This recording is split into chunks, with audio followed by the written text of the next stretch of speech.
شي کوم خلک خراب شي الله تعالی به ظالم بادشاہ مسلط کوي. ته د دې ملک د حالات ته وګوره،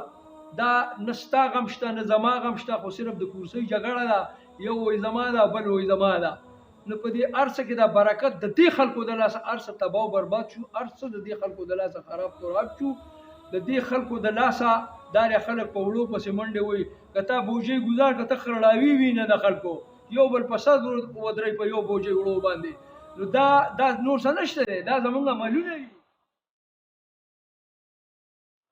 اوس تاسو ته وړاندې کیږي پروګرام زاړه یادونه. دې پروګرام کې به تاسو د پخوانو مشرانو ښایسته او خوندورې خبرې اورئ. دې نه علاوه سیاسي، ثقافتي، کلتوري، روایتي، سماجي او یو شمېر زړه راښکونکي موضوعګانې به تاسو د دې نه اورئ. پروګرام زاړه یادونه د محمد الیاس عاجز او سانو ماما سره. پروګرام زاړه یادونه. تر بله زارېږې علامه یو تر بله زارېږئ ژوندون د ژمي مازدیګر دی تیر بشینه. اعوذ بالله من الشیطان الرجیم بسم الله الرحمن الرحیم. السلام علیکم ورحمت الله وبرکاتہ. قدرمندو کتونکو اوریدونکو ستاسو ورور ستاسو ملګری محمد الیاس عاجز یم. په دغه تمه دغه هیله روغ جوړ به یې خوشحاله به یې د ژوند نه به خوندونه او مزې اخلئ. قدرمندو ډېره موده پس پروګرام دا وخت تاسو ته وړاندې کیږي. یقینا د مصروفیاتو د هغې وجې ډېره موده پس زموږ دغه پروګرام انشاءالله تاسو ته به هر هفته کې یو پیره دغه پروګرام وړاندې کیږي. د دې نه پس انشاءالله قدرمندو دا وخت را سره په څنګ کې ناست دی محمد رسان عرف سانو را سره دا وخت په څنګ کې ناست دی. قدرمندو تاسو بیا پېژنئ چې الله ورله ډېر زیات صلاحیتونه ورکړي دي او د پخوانۍ زمانې چې کومې خبرې دي هغه به مور سره کوو. دوی ته په نننۍ خپرونه کې هرکلی په خیرحالۍ او ستړي مه شئ. السلام علیکم ورحمت الله وبرکاتہ. ورحمت الله وبرکاتہ. څنګه یې حالت ښه دي؟ بسم الله الرحمن الرحیم. او د الله تعالی لاک لاک شکر دی او ستاسو ډېره ډېره مننه، ستاسو ډېره ډېره مهرباني چې تاسو راغلئ یو زمانه زه یو ناچیز شی یم چې زمانه تاسو انټرویو دی او تاسو چې څه وایي انشاءالله موږ به د هغې پوره دغه درکړو. ډېره مننه ستاسو هم کوم چې موږ ته مو وخت راکړو او په دغه لنډ وخت کې به راته دومره وخت ویستو. ډېره مننه. دا راته ووایي چې مختصر شم پېژنګلو هم د اورېدونکو سره وکړئ. زما نوم محمد رسان دی عرف سانو او د مومین کلي اوسېدونکی یم او ډریور مې ما لکه ټوله دنیا مې پېژني شکر الحمدلله. موږ څه دونه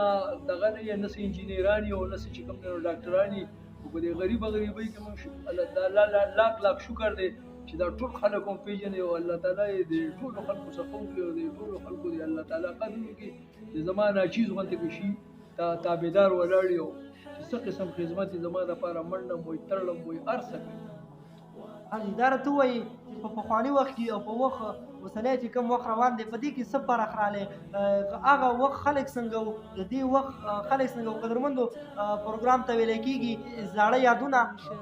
بلکل زاړه یادونه پروګرامونو کې به مونږ هغه یادونه راتازه کوو کوم چې د پخوانو خلکو کوم روایاتو هغه تاسو سره شریکوو. دا راته ووایي چې په اوسني وخت او په کوم چې تېر وخت و کوم خلک پخوا و کوم خلک اوس دي په هغوی کې او په دې خلکو کې څه فرق دی؟ ولې پکې راغلی دغه فرق؟ یاره جی خبره داسې ده چې په پخوانو خلکو کې او په اوسنو خلکو کې د ځمکې او د اسمان فرق دی. اوس په دا اورېدونکي زما دا خبرې اوري نو زه معذرت غواړم خفه کېږي دی نو لکه د نن نه چې 20 کاله مخکې یا 30 کاله مخکې کوم خلک وفات شوی دی نو هغه بلکل بزرګان دي. زه به دا ووایم علم خو نه و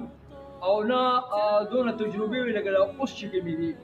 لکه اوس په دې دور کې چې دا کم خلک دی نو زما د الله ته ډېره توبه تاسو په خپله مینئ موږ هم وینو چې دا څه کېږي.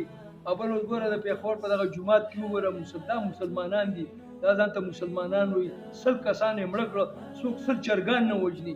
نو موږ به په دې حالاتو کې څه وو پخوانی خلک چې کوم وو لکه دا اوس چې موږ په کوم ځای کې ناست وو دا ټولې شاړې وې دښتې وې ګڼې وو دا بادیانې دا پټي دا قیسې چېرته وې؟ دا کچر روډونه او دا باران چې به وشو دا نالۍ به ډکې د اوبو روانې وې. د دې بدرګۍ د بازار نه به موږ د فیصدو پورې په دې لاره د یرې د لاسه راتلی نه شو ځکه چې دواړو سیټ ته ونې ولاړې وې توره تیاره به وه چې خدای پاک اوس به څوک وو نو چې درې څلور کسان به موږ جمع شو نو په دې لار به موږ راتلو داسې حالات او اوسنی حالات چې مینه محبت کا مینه محبت اجرې به وي اجرې به خلک ناس نن سبا اجرې شته خو څوک پکې نه کینی خبر هم دغه دغه د روټه به ریجو د وربشو روټۍ به شمله به پیاز به دا قلبي به غوبلې به دا اوس دي دا اوس نه به تریشر راشي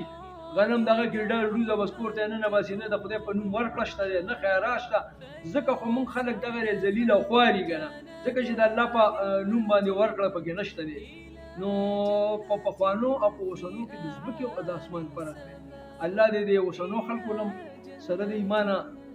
دغه ورکی دا مرګ او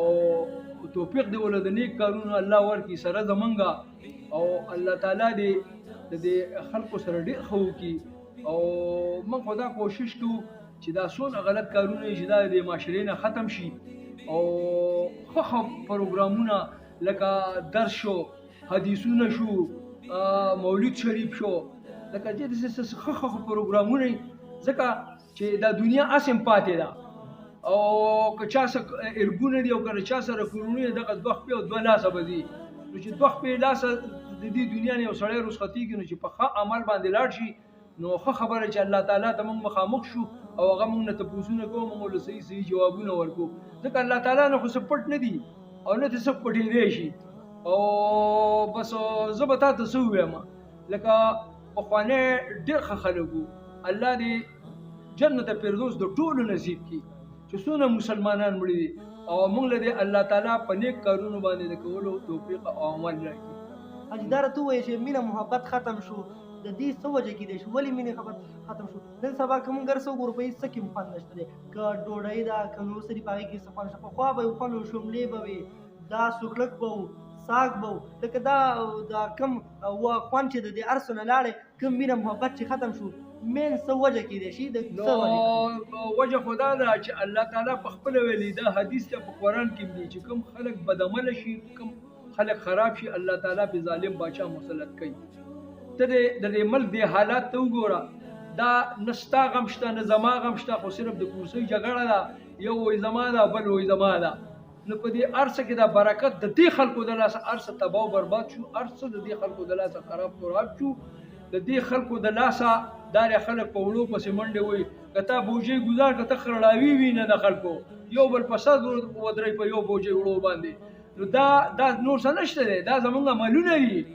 زمونږ عملونه دي د دې وجه موږ ذلیل او خواري ته دې حالاتو ته وګوره دا څه حالات دي بل حالات دا دي لکه دا مونږ چې کوم سیته ناسي او دا مونږ سګورو ټول دغه شی دی روړ که په بس کې کېنې دغه شی دی که په لاره روان دغه شی دی که په بړستن کې پروت دغه شی دی نو ابل موږ یو درس لتلی او الله تعالی دې کلیم الله مولانا صاحب لا عمرونه ورکی هغه دا په حدیث کې ویلي چې ګوره د خپل سترګو حفاظت وکړي ځکه چې دا د سترګو ډېره سخته لویه ګناه ده بیا پکې هغه د موبایل لا خبره وکړه چې په دې موبایل کې د زنانه ګوډونه واوړي هغې ته ګوره نه خو تا ته څه نه شوې دغه ښه کار نه دی نو زمونږ طبعي د دې ملک چې کوم دا د موبایلو د لاسه ده هغه راته وایي شعر ټپه وغیره څه دل درځي نعت دل درځي نظم دل درځي چې زموږ دا وخت یو شمېر خلک اواز اوري چې هغوی ته وړاندې کوي نو بس زه دا وایم که نه چې دنیا فاني ده ارماني ده او د چا ځواني ده او د چا پرېوتل غاښونه والسلام